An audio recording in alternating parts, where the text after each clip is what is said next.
Eto na ang number 1 hater ni LeBron James na si Dillon Brooks. Eto na technical matapos ngang i-bump etong si LeBron James dito nga sa naging laban ng Lakers kontra nga dito sa Phoenix Suns. At eto Joel Embiid na kainitan etong si Jalen Johnson matapos ngang ipabagsak etong si Onyeka Okongwu.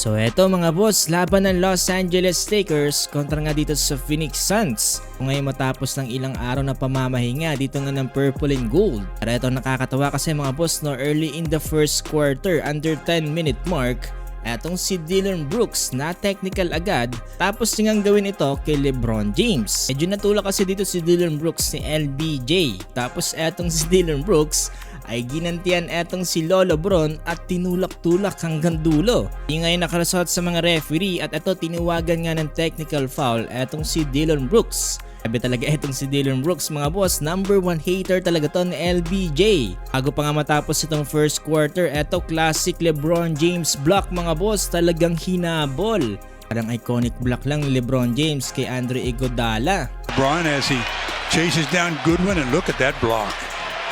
Goodwin says wait. Natapos ang first half mga boss no, tabla sa 62 ang score. At eto kasalukuyan nga merong 15 points etong si LBJ at 17 points for Luka Doncic. At hindi pa natapos dyan mga boss ang bangayan ni LBJ at dito nga ni Dillon Brooks. Eto nga kasi matapos nga ang play dito nga ni Dillon Brooks at itong si LeBron James ang nagbabantay sa kanya. Eto pumito nga dyan ng referee at makikita natin dito sa sulok etong si LBJ at Dillon Brooks ay nagsasagutan na. Mababasahin natin mga boss etong ang lips ni LeBron James, sinabi niya na too soft nga daw etong si Dillon Brooks.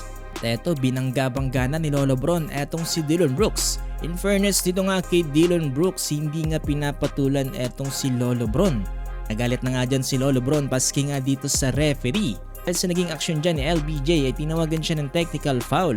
Grabe mga boss, si Dillon Brooks lang ata nagpapainit ng ulo ngayon dito nga ni Lolo Bron sa NBA. Katawa talaga itong si Dillon Brooks. Sa kami naman mga boss, sa naging laban naman ng Atlanta Hawks kontra nga dito sa Philadelphia 76ers, eto namang si Joel Embiid ay nakainitan etong si Jalen Johnson.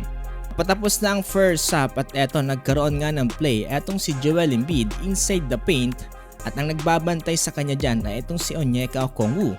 Magsak si Onyeka Okongwu dito matapos nga siyang masiko dito nga ni Joel Embiid. Dahil kung papanoorin natin mga boss no, talagang sapul na sapul etong panga ni Onyeka Okongwu. The rescue naman dyan kaagad ng kakampi dito nga ni Onyeka Okongwu na si Jalen Johnson at agad sinugot etong si Joel Embiid. Pero kaagad naman silang naawat dyan ng mga referee at tinawagan lang ng flagrant foul type 1 etong si Embiid. Grabe mga boss no, ang sakit nito para kay Onyeka Okongwu. Imagine tumama sa'yo ang siko ng kasing laki ni Joel Embiid. Talagang napahiga siya dyan sa sakit at talagang napaupo na lang kaagad dito nga sa bench. At napahawak-hawak na nga lang sa kanyang panga matapos nga ang play na yan. Well sa uli mga boss, nanalo pa rin naman dyan ng Atlanta Hawks sa final score na 120-117. Na pinangunahan ni Dyson Daniels with 27 points tapos Onyeka Okongwu 20 points. Para naman dito sa Philadelphia 76ers, Paul George with 35 points at BJ Edgecombe with 26 points. Joel Embiid naman with 22 points. So grabe exciting mga boss ang laban ngayong araw sa NBA at tignan natin kung sinong mananalo sa Lakers at Suns para nga masimulan ang kanilang bagong pagkapanalo. Kung gusto pa na may basketball updates, ganito ay huwag niyong kakalimutang i-follow itong ating page.